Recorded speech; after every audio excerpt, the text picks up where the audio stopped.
اعوذ باللہ من الشیطان الرجیم، بسم اللہ الرحمن الرحیم۔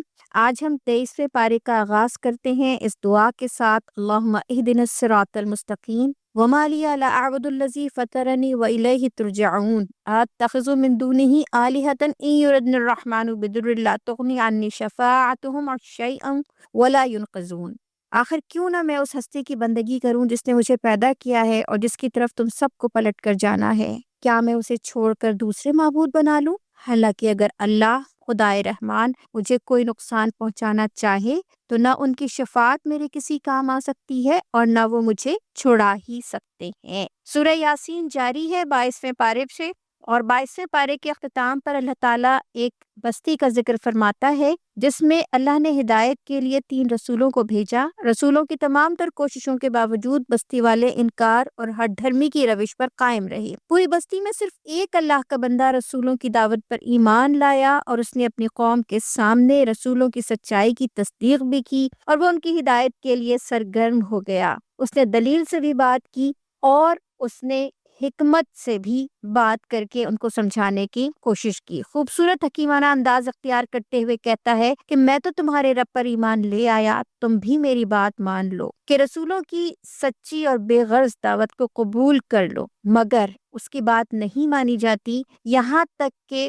اسے وہ شہید کر دیتے ہیں۔ قوم اس کے دشمن ہو جاتی ہے مگر وہ حق پر قائم رہتا ہے یہاں تک کہ وہ شہادت کے مرتبے پر فائز ہو جاتا ہے۔ حق پر استقامت، اس کی جد و جہد اور اس کے لیے اپنی جان تک کے قربان کر دینا، اللہ نے اس کی قدردانی فرمائی، اس کو مغفرت، عزت و اکرام کے ساتھ جنت میں داخل فرمایا۔ اور اس داعی حق کی خیرخواہی کی انتہا دیکھیے کہ جنت میں داخلے کے وقت بھی اس کی آرزو یہی ہے کہ کاش میری قوم میرے اس کامیاب اور خوبصورت انجام ہی سے سبق حاصل کر لے۔ حق سے مسلسل انکار اور ہٹ دھرمی کے باعث اللہ نے اس قوم کو ایک دھماکے سے ختم کر دیا۔ آیت 34 تا 44 کائنات میں پھیلی اپنی جا بجا نشانیوں کی طرف اللہ تعالیٰ متوجہ فرماتا ہے۔ بے جان زمین کی مثال دیتے ہوئے کہتا ہے کہ جس کو اللہ نے زندگی بخشی کہ اس کے اندر سے ہم ہر طرح کے پھل اور پانی کے چشموں سے سیراب ہوتے ہیں۔ کیا تم نے خود ان کو پیدا کیا ہے؟ نہیں، ان کا پیدا کرنے والا اللہ ہے، تو پھر تم کیوں نہیں اس کے شکر گزار ہوتے ہو؟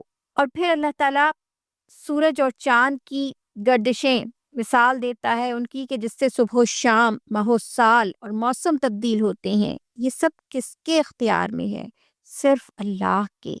تو پھر تم کیوں نہیں اپنا سر اطاعت خم کر دیتے؟ اللہ کشتی نوح کا ذکر بھی فرماتا ہے کہ پھر ایسی ہی کشتیاں اور جہاز اللہ ہی نے ان کے بنانے کا طریقہ انہیں سمجھایا جن پر تم سوار ہوتے ہو، دور دراز کے سفر کرتے ہو، مالی فوائد اور انسانی ضروریات بھی اور سیر و تفریح بھی، ہر طرح کے مزے تم اس سے حاصل کرتے ہو۔ یہ سب اللہ کی رحمت ہے کہ وہ تمہیں بحفاظت پار لگا دیتا ہے۔ اگر وہ اپنی رحمت سمیٹ لے تو تم کہاں جاؤ گے؟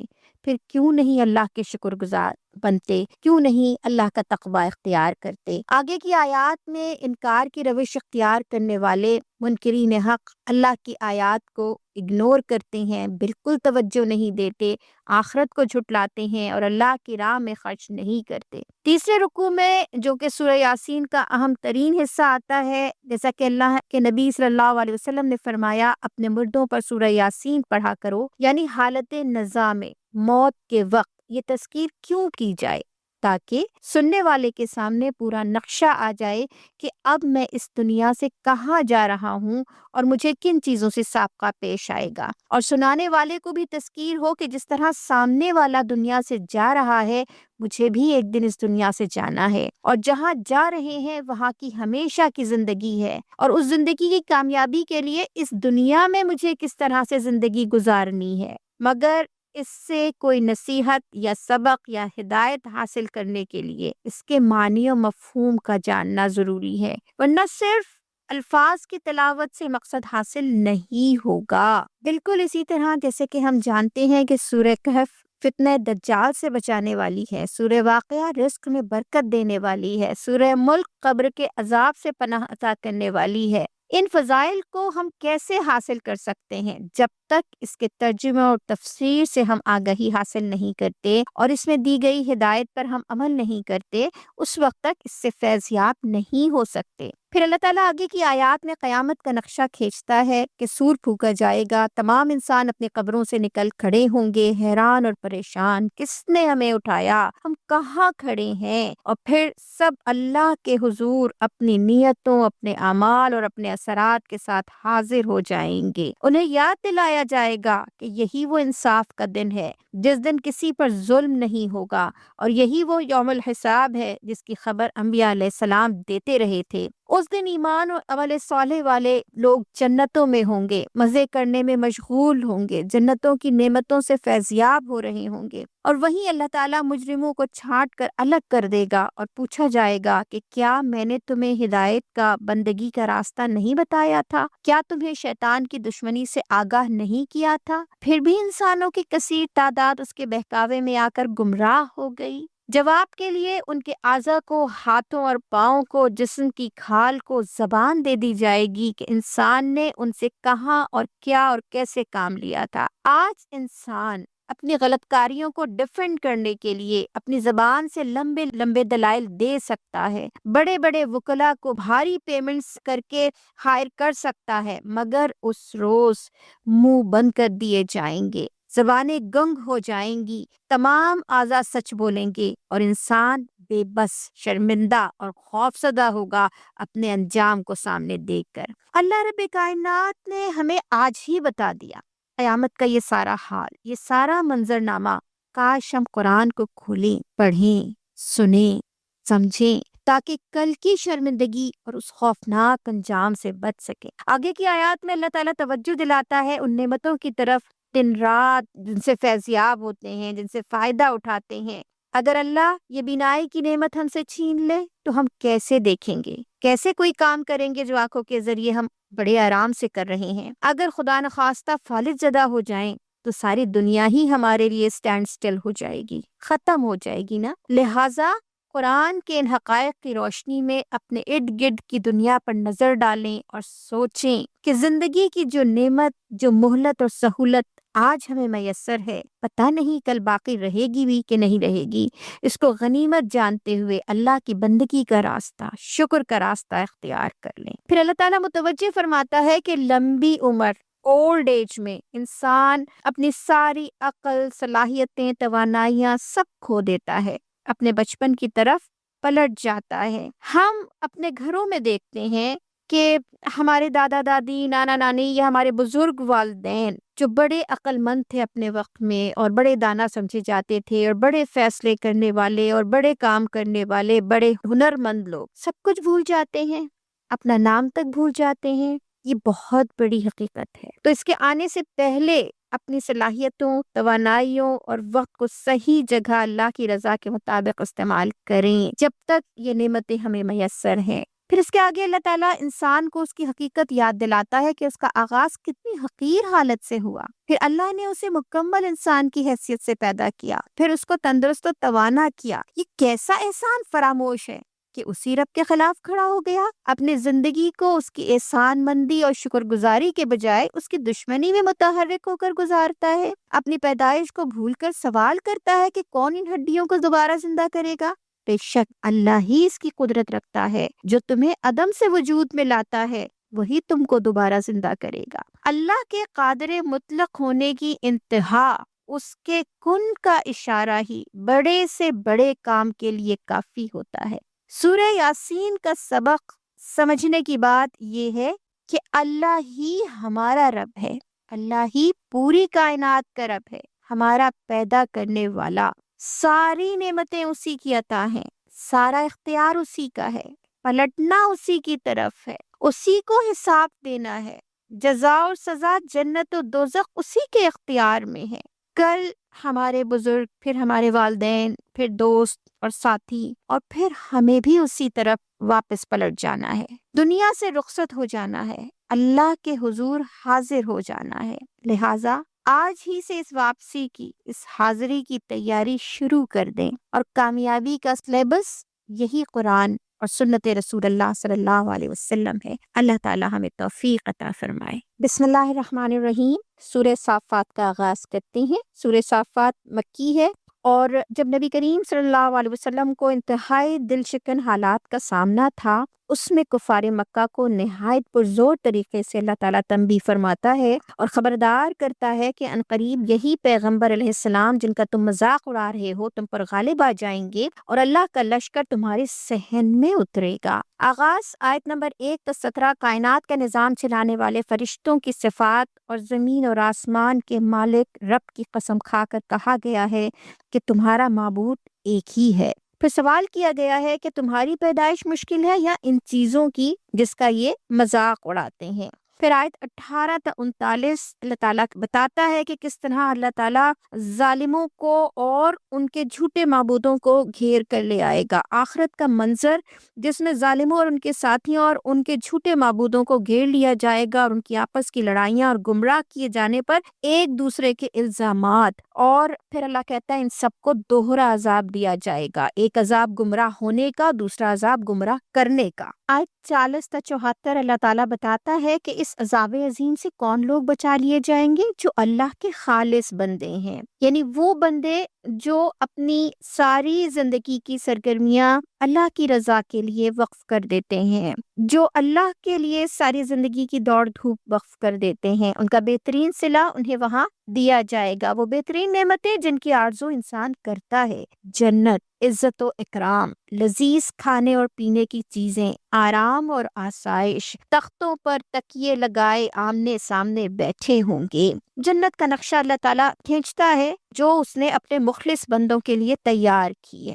پھر فرمایا یہ ہے عظیم الشان کامیابی جس کے لیے عمل کرنے والوں کو عمل کرنا چاہیے۔ اس کے ساتھ ہی جہنم کا نقشہ کھینچا ہے کہ جہنم میں جانے والوں کو زقوم کا پھل کھلایا جائے گا جو پیٹ میں سخت گرمی پیدا کرتا ہے، اور اس گرمی کو مٹانے کے لیے جو وہ پانی پیئیں گے وہ کھولتا ہوا پانی ہوگا، اور ان کا ارد گرد کا پورا ماحول آگ کا ہوگا۔ اللہ تعالیٰ ہم سب کو اس سے محفوظ رکھے۔ اللہم اجرنا من النار، اللہم انی اعوذ بک من عذاب النار۔ اور حقیقت یہ ہے کہ جو اس سے بچ گیا وہ کامیاب ہے۔ کامیابی یہ نہیں کہ میں نے اس دنیا میں کیا کیا اچیومنٹس کر لیں، بلکہ کامیابی یہ ہے کہ ابھی میں نے کیا کیا کہ جس کا صلہ مجھے آخرت میں اپنی اٹرنل لائف میں جہنم سے بچنے کی صورت میں اور جنت کے داخلے کی صورت میں حاصل ہوگا۔ پھر اللہ اہل جنت ہی کا ذکر فرماتے ہوئے یہ بتاتا ہے کہ وہ اپنے ایک دنیا کے دوست کو یاد کریں گے جو اللہ کی ذات اور انسانوں کے دوبارہ جی اٹھنے اور آخرت پر شک کرتا تھا۔ وہ اس کو تلاش کریں گے اپنے درمیان تو نہیں پائیں گے، اور اسے جہنم کی گہرائی میں دیکھیں گے اور کہیں گے کہ شکر ہے اللہ کا کہ ہم نے تمہاری بات نہیں مانی۔ اور اسی طرح منظر کشی کر کے غافل انسانوں کو اللہ نے سمجھایا ہے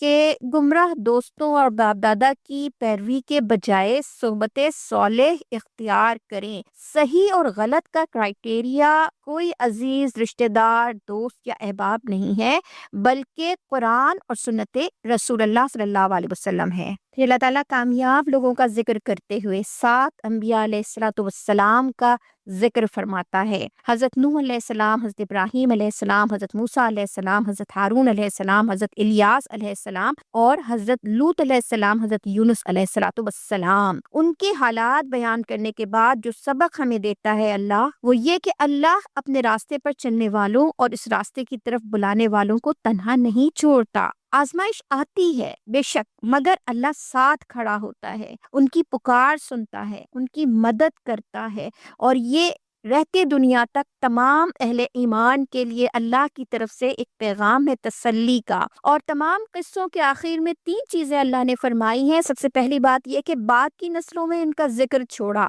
یعنی ہم آج تک ان کا ذکر خیر کرتے ہیں اور قیامت تک اہل ایمان ان انبیاء علیہ السلام کا ذکر خیر کرتے رہیں گے، اور ان کی زندگیوں سے، ان کے اسوہ حسنہ سے نصیحت لیتے رہیں گے۔ دوسری بات جو اللہ فرماتا ہے وہ یہ ہے کہ سلامتی ہے ان پر۔ اللہ جس کو سلامتی کی خوشخبری دے اس سے زیادہ کامیاب اور خوش نصیب کون ہوگا؟ اللہ ہمیں ان کے راستے پہ چلنے والا بنائے۔ تیسری بات جو اللہ کہتا ہے کہ ہم نیکی کرنے والوں کو ایسی ہی جزا دیتے ہیں۔ یہ خوشخبری ہم سب کے لیے ہے، جو نیکی کے راستے کو اختیار کرے گا وہ یہ انعام پائے گا۔ دراصل یہ پورا کنکلوژن ہے قصص الانبیاء کا۔ آیت 149 تا 183 میں اللہ تعالیٰ نے مشرکین کے اس عقیدے کو باطل قرار دیا ہے اور دلائل کے ساتھ اس کی تردید کی ہے جو وہ فرشتوں کو اللہ کی بیٹیاں قرار دیتے تھے، نعوذ باللہ من ذالک۔ ایک تو یہ بہت بڑا شرک تھا، دوسری بات اللہ یہ کہتا ہے کہ وہ بیٹیاں جن کو تم پسند نہیں کرتے،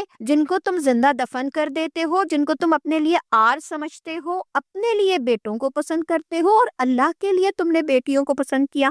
آخر میں کفار مکہ کو دھمکی دی گئی ہے کہ وہ کتاب اللہ اور رسول اللہ صلی اللہ علیہ وسلم کا انکار کر رہے ہیں۔ اللہ جلد اپنے لشکر کو غالب کرے گا اور عذاب ان کے صحن میں اترے گا، اور آخر میں آتا ہے پاک ہے تیرا رب عزت کا مالک ان تمام باتوں سے جو یہ لوگ بنا رہے ہیں، اور سلام ہے مرسلین پر، اور ساری تعریف اللہ رب العالمین ہی کے لیے۔ سورہ صافات سے حاصل ہونے والا سبق یہ ہے کہ اللہ کے مخلص بندے بنیں، صرف اسی کی بندگی کریں، انبیاء علیہ الصلوۃ والسلام کے راستے پر چلیں، برے ہم نشینوں سے بچیں اور آخرت کی تیاری کریں تو ہمیشگی کی کامیابی ہمیں حاصل ہوگی۔ بسم اللہ الرحمن الرحیم۔ سورہ صاد، یہ مکی صورت اس دور میں نازل ہوئی جب قریش مکہ وفد بنا کر حضرت ابو طالب کے پاس آئے اور کہا کہ اپنے بھتیجے کو سمجھائیں، اور آپ صلی اللہ علیہ وسلم نے فرمایا کہ میں تو ان کے سامنے ایک ایسا کلمہ پیش کرتا ہوں جسے اگر یہ مان لے تو عرب اور عجم ان کے تابع و فرمان ہو جائیں گے۔ کہنے لگے بتاؤ وہ کون سا کلمہ ہے؟ آپ صلی اللہ علیہ وسلم نے فرمایا لا الہ الا اللہ، یعنی اللہ کے سوا کسی کو معبود نہ مانو۔ اس پر یکبارگی اٹھ کھڑے ہوئے اور وہ باتیں کہتے ہوئے نکل گئے جو اس سورت کے ابتدائی حصے میں بیان کی گئی ہیں۔ اللہ تعالیٰ فرماتے ہیں کہ یہ لوگ جو تعجب کر رہے ہیں کہ انہوں نے سارے خداؤں کی جگہ بس ایک ہی خدا بنا ڈالا، یہ بڑی عجیب بات ہے، پھر جھٹلاتے اور مذاق کرتے ہوئے وہاں سے نکل جاتے ہیں۔ اس طرح سے اللہ نے ان کا جو نقص تھا اس کا ذکر فرمایا اس سورہ کے ابتدائی حصے میں، اور آخری فقرے میں بھی کفار کو صاف صاف متنبہ کیا کہ جس شخص کا آج تم مذاق اڑا رہے ہو اور جس کی رہنمائی قبول کرنے سے آج تم انکار کر رہے ہو، عن قریب وہی غالب آ کر رہے گا۔ وہ وقت دور نہیں ہے جس وقت اسی شہر مکہ میں جس میں آپ لوگ میرے اس رسول صلی اللہ علیہ وسلم کو نیچا دکھانے کے لیے ایڑی چوٹی کا زور لگا رہے ہیں، ان کے آگے تم سب سر جھکائے نظر آؤ گے۔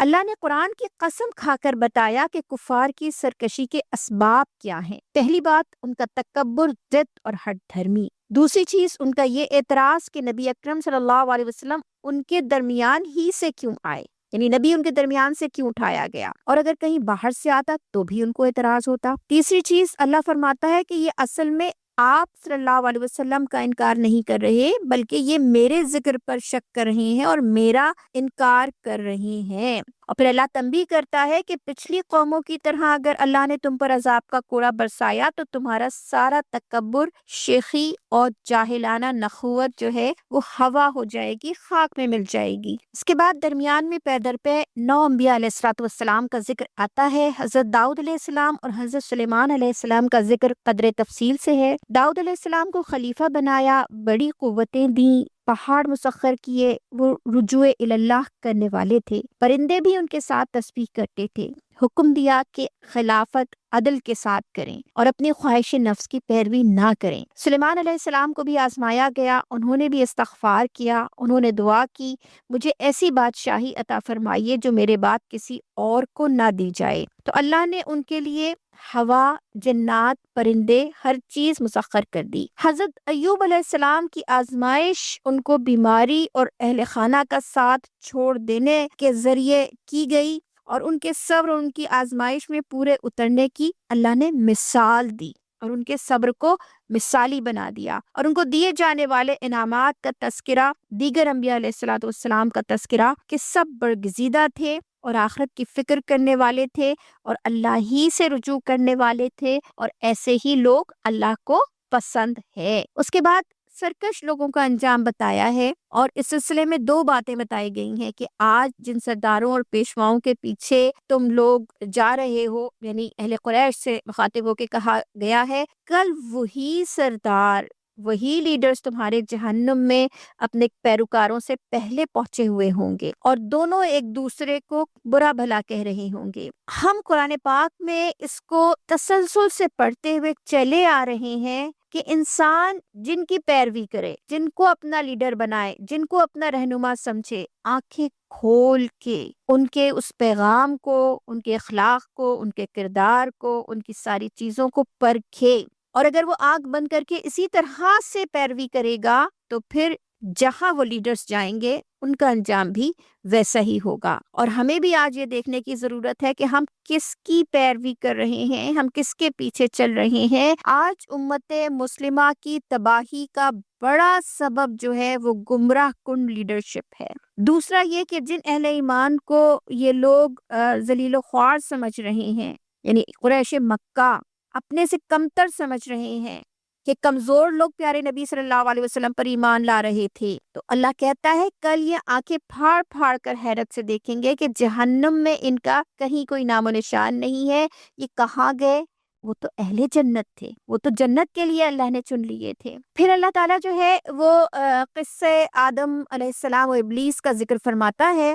اس سے مقصود قریش مکہ کو یہ بتانا ہے کہ نبی کریم صلی اللہ علیہ وسلم کے آگے جھکنے سے جو تکبر تمہیں رکاوٹ بن رہا ہے، مانع ہو رہا ہے، یہی تکبر حضرت آدم علیہ السلام کے آگے جھکنے سے ابلیس کو مانع ہوا تھا جب اللہ نے آدم کو سجدے کا حکم دیا تھا۔ اللہ نے جو مرتبہ آدم علیہ السلام کو دیا، ابلیس نے اس پر حسد کی اور اس نے سرکشی کی تو وہ لعنت کا مستحق ہوا۔ اسی طرح جو مرتبہ اللہ تعالیٰ نے محمد صلی اللہ علیہ وآلہ وسلم کو دیا ہے، تم قریش مکہ تم اس پر حسد کر رہے ہو اور اس بات پر تیار نہیں ہو کہ جس پر انہیں رسول مقرر کیا گیا ہے، ان کی اطاعت کرنے کا حکم دیا گیا ہے، تو تم ان پر ایمان لاؤ اور ان کی اطاعت کرو۔ تو جو انجام ابلیس کا ہونا ہے کفار مکہ سے کہا، وہی انجام بالآخر تمہارا بھی ہوگا اگر تم نے یہ روش نہیں تبدیل کی۔ اس موقع پر ابلیس نے اللہ سے انسانوں کو بہکانے کی مہلت بھی مانگی تھی، جو اللہ نے اس کو دی اور کہا کہ جو میرے خالص بندے ہوں گے وہ تمہارے بہکائے میں کبھی نہیں آئیں گے۔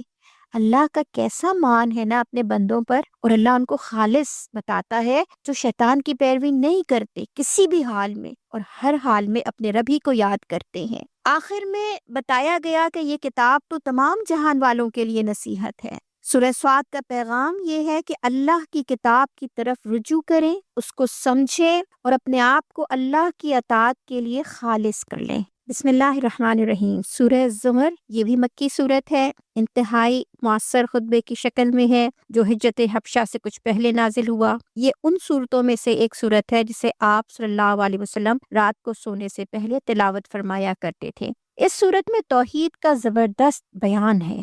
اس صورت میں 6 مرتبہ اس کلام کے برحق اور بہترین کلام ہونے کی طرف اللہ تعالیٰ متوجہ فرماتا ہے، اور دین خالص اور توحید خالص کا بار بار ذکر کیا گیا ہے اور خالص بندگی کی طرف متوجہ کیا گیا ہے۔ دوسری چیز جو اس صورت کا خاصہ ہے کہ اس میں بار بار کمپیریزن بتایا گیا ہے، 2 کردار، 2 انجام، 2 رویے، تاکہ انسان اپنے لیے اس کردار اور رویے کا انتخاب کر سکے جس کا انجام اچھا ہے، اور برے انجام سے، برے رویے سے بچنے کی کوشش کرے۔ تیسری چیز جو اس صورت کے اندر ہے کہ اللہ تعالیٰ کا اپنے بندوں کو مخاطب کرنے کا انداز بہت ہی پیارا ہے، اور بار بار اللہ تعالیٰ بہت پیار سے اپنے بندوں کو مخاطب کرتا ہے کہ اے میرے پیارے بندو، قل یا عبادی الذین آمنوا اتقوا ربکم۔ آیت نمبر 10 میں اللہ فرماتا ہے میرے بندو جو ایمان لائے ہو اپنے رب سے ڈرو۔ آیت نمبر 16 میں فرماتا ہے یا عبادی فاتقون، اے میرے بندو میرے غضب سے بچو۔ آیت نمبر 17 میں فرماتا ہے پس اے نبی صلی اللہ علیہ وسلم بشارت دے دو میرے ان بندوں کو جو بات کو غور سے سنتے ہیں اور اس کے بہترین پہلو کی پیروی کرتے ہیں، یہی ہدایت کے راستے پر ہیں اور یہی دانشمند اور سمجھدار ہیں۔ اللہ تعالیٰ فرماتا ہے کہ اس کتاب کا نزول اللہ زبردست اور دانا کی طرف سے ہے، یعنی یہ قرآن پاک جو یہ اللہ کی کتاب ہے، اور تم دین کو خالص کرتے ہوئے اللہ کی بندگی کرو، یعنی جو تمہاری زندگی کا طرز عمل ہے خالصتاً اللہ کی ہدایت کے مطابق ہونا چاہیے، اس میں کوئی اور دوسری آمیزش نہیں ہونی چاہیے۔ جو لوگ شرک کرتے تھے اور کہتے تھے کہ ہم تو ان بتوں کی عبادت صرف اس لیے کرتے ہیں کہ یہ اللہ تک رسائی کرا دیں، ہر دور کے مشرکین کا یہی دعویٰ رہا ہے کہ ہم ان کی بندگی نہیں کرتے، ان کو تو ہم اس لیے لیے پوچھتے ہیں کہ یہ اللہ تک ہماری رسائی کرا دیں، اللہ تک ہماری دعائیں پہنچا دیں، منتیں مرادیں پہنچا دیں، لیکن اللہ کہتا ہے کہ اس طرح کی کسی چیز کی اللہ کو ضرورت نہیں ہے، کوئی واسطہ وسیلہ اللہ کو نہیں چاہیے۔ اللہ تو براہ راست اپنے بندوں کی بات کو سنتا ہے، ان کی دعاؤں کو سنتا ہے اور قبول کرتا ہے۔ اللہ کو خالص توحید مطلوب ہے۔ ہم بھی غور کریں کہ ہم نے بھی تو کسی بزرگ کے آستانے کو اللہ تک رسائی کا ذریعہ نہیں بنا لیا۔ پھر اللہ تعالیٰ آغاز میں ہی نشانیاں بیان کرتا ہے، دن اور رات کی، چاند اور سورج کی، انسان کی اپنی تخلیق سے مثال دیتا ہے کہ اس نے تمہیں ایک جان سے پیدا کیا، پھر اس سے تمہارا جوڑا بنایا۔ اللہ وہی ہے جو تمہاری ماؤں کے پیٹوں میں تمہیں ایک سے دوسری اور دوسرے سے تیسری شکل دیتا چلا جاتا ہے، یعنی ڈفرنٹ سٹیجز آف ایمبریولوجی جو ہیں اس کا ذکر اللہ فرماتا ہے۔ یہی اللہ ہے جس کے یہ کام ہے، اور یہ تمہارا رب ہے، اور بادشاہی اسی کے لیے ہے، کوئی معبود اس کے سوا نہیں، پھر تم کہاں بھٹک رہے ہو؟ پھر اللہ فرماتا ہے کہ اگر تم کفر کرو تو اللہ اس سے بے نیاز ہے، یعنی تمہارا کفر اللہ کا کوئی نقصان نہیں کرے گا، گمراہی کا نقصان تو بندے ہی کو ہوگا، اور اللہ اپنے بندوں کے لیے کفر کو پسند نہیں کرتا اور شکر کو تمہارے لیے پسند کرتا ہے۔ یعنی اللہ کی مشیت تو یہ ہے کہ جو جس راستے پر چلنا چاہتا ہے اسے چلنے دیا جاتا ہے، لیکن اللہ کو یہ پسند نہیں ہے کہ اس کے بندے کفر کریں، اور یہ اللہ تعالیٰ کا بڑا ہی پیارا پیغام ہے کہ اے میرے بندو تم سیدھے راستے پر چلو، میں تمہارے لیے کفر کو پسند نہیں کرتا۔ پھر اللہ تعالیٰ ہمیں دو رویے دکھاتا ہے۔ آیت 8 اور 9 میں ہم دیکھیں کہ ایک رویہ تو یہ ہے کہ جب کسی شخص پر کوئی مشکل آتی ہے تو وہ اپنے رب کی طرف رجوع کر کے پکارتا ہے، اور جب کوئی نعمت ملتی ہے تو وہ اسے بھول جاتا ہے، مشکل دور ہو جاتی ہے تو بھول جاتا ہے اور اپنے یعنی مرضی کی زندگی گزارتا ہے، اللہ کی نافرمانیاں کرتا ہے۔ اور دوسرا شخص وہ ہے جو ہر حال میں اللہ کا مطیع و فرمانبردار ہے، رات کی گھڑیوں میں کھڑا رہتا ہے، سجدے کرتا ہے، آخرت سے ڈرتا ہے۔ اللہ تعالیٰ پوچھتے ہیں انسانوں سے کہ کیا جاننے والے اور نہ جاننے والے دونوں برابر ہیں؟ یعنی یہ جو عبادت گزار ہے اور ہر حال میں اللہ کو یاد کرتا ہے، یہ علم والا ہے، اور دوسرا جو بھولا ہوا ہے، غافل ہے، مشکل میں یاد کر لیا اور پھر بھول گئے، کیا ان کا رویہ اپنے خالق کے احکامات کے بارے میں ایک سا ہوگا؟ جب دنیا میں طرز عمل مختلف ہوگا تو پھر آخرت میں انجام کیسے ایک جیسا ہو سکتا ہے؟ پھر آیت 10 تا 20 اللہ تعالیٰ ایک جانب حکم دے رہا ہے کہ اے میرے بندو جو ایمان لائے ہو، اللہ سے ڈرو، ان مصائب پر صبر کرو، اگر یہاں صبر کرنا مشکل ہو رہا ہے تو ہجرت کر جاؤ۔ ہجرت حبشہ کی طرف اشارہ ہے، اور فرمایا کہ دین کو اللہ کے لیے خالص کر کے بندگی کرو۔ جو لوگ دوسروں کو بندگی میں شامل کرتے ہیں ان کا سارا کیا کرایا ضائع ہو جاتا ہے، سارے اعمال ضائع ہو جاتے ہیں، یعنی سارے نیک کام، عبادات سب کچھ ضائع ہو جائیں گی، اہل و عیال کو بھی وہ گھاٹے میں ڈال دیں گے، کیونکہ وہ جس طرز عمل کو اختیار کرتے ہیں یہی گمراہ طرز عمل پھر آگے ان کے اولاد اور ان کی نسلیں بھی اختیار کرتی ہیں۔ لہٰذا ان کا انجام بتایا گیا ہے کہ ان پر آگ کی چھتریاں اوپر سے چھائی ہوئی ہوں گی، اور نیچے سے بھی وہی انجام ہے جس سے اللہ اپنے بندوں کو ڈراتا ہے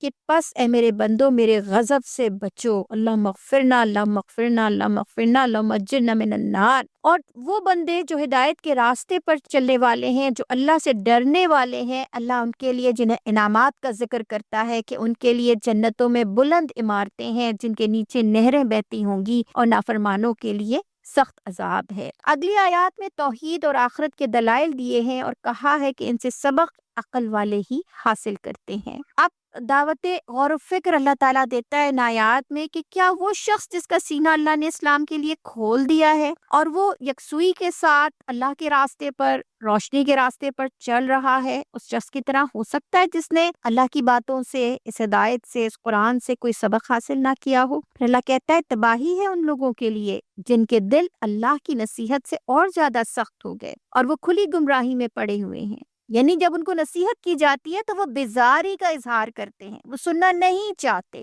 وہ سمجھنا نہیں چاہتے، وہ اللہ کی باتوں کو پسند نہیں کرتے۔ تو اللہ کہتا ہے ایک رویہ یہ ہے کہ سینہ کھل گیا، ہدایت مل گئی، اللہ کی یاد سے دل کو سکون حاصل ہوا، اللہ کا کلام سن کے رونگٹے کھڑے ہو جاتے ہیں، دل اللہ کی طرف راغب ہو جاتے ہیں، اور اللہ کے راستے میں چلنے میں انہیں عافیت محسوس ہوتی ہے۔ اور دوسرا رویہ یہ ہے کہ اللہ کا کلام سن کر کوئی سبق نہ پایا اور دل سخت ہو گئے، ان کے لیے سخت عذاب کی وعید ہے۔ انہی مثالوں کے درمیان آپ صلی اللہ علیہ وسلم کو مخاطب کر کے فرمایا جا رہا ہے کہ اے نبی صلی اللہ علیہ وسلم، ان سے کہو مجھے حکم دیا گیا ہے کہ اپنے دین کو اللہ کے لیے خالص کر کے اس کی بندگی کروں، اور مجھے حکم دیا گیا ہے کہ سب سے پہلے میں خود مسلم بنوں۔ کہو اگر میں اپنے رب کی نافرمانی کروں تو مجھے ایک بڑے دن کے عذاب کا خوف ہے۔ کہہ دو کہ میں تو اپنے دین کو اللہ کے لیے خالص کر کے اسی کی بندگی کروں گا۔ حقیقت یہ ہے کہ خالص بندگی کا راستہ نبی اکرم صلی اللہ علیہ وسلم کے اسوہ حسنہ سے ہی ہم کو ملتا ہے، کہ نبی کریم صلی اللہ علیہ وسلم کی زندگی قرآن کا عملی نمونہ ہے۔ اللہ کہتا ہے اس عربی زبان کے قرآن میں ہم نے طرح طرح مثالیں دی، لیکن انسان سمجھتا نہیں ہے۔ یہاں ایک مثال کہ ایک غلام جس کا ایک ہی آقا ہے اور دوسرا جس کے کئی بد اخلاق آقا ہیں، کس کی زندگی آسان ہوگی؟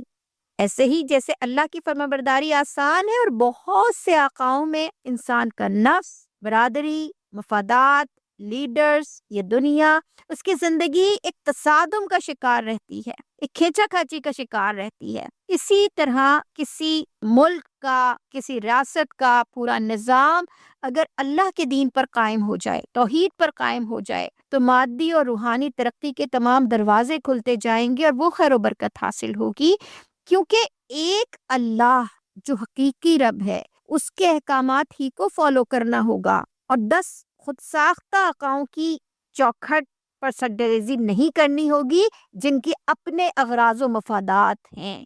بندہ جب اللہ کے آگے جھکے گا تو اللہ اس کو یقیناً اس دنیا میں بھی نوازے گا اور آخرت میں بھی نوازے گا۔ یہاں 23ویں پارے کا اختتام ہوتا ہے، اور ہم اس مقام پر سورہ صافات کی آخری آیات جس میں اللہ کی حمد اور انبیاء علیہ السلام پر درود و سلام بھیجا گیا ہے اس کو دہرا لیتے ہیں۔ سبحان ربک رب العزت عما یصفون وسلام علی المرسلین والحمد للہ رب العالمین۔ پاک ہے تیرا رب، عزت کا مالک ان تمام باتوں سے جو یہ لوگ بنا رہے ہیں، اور سلام ہے رسولوں پر، اور ساری تعریف اللہ رب العالمین ہی کے لیے ہے۔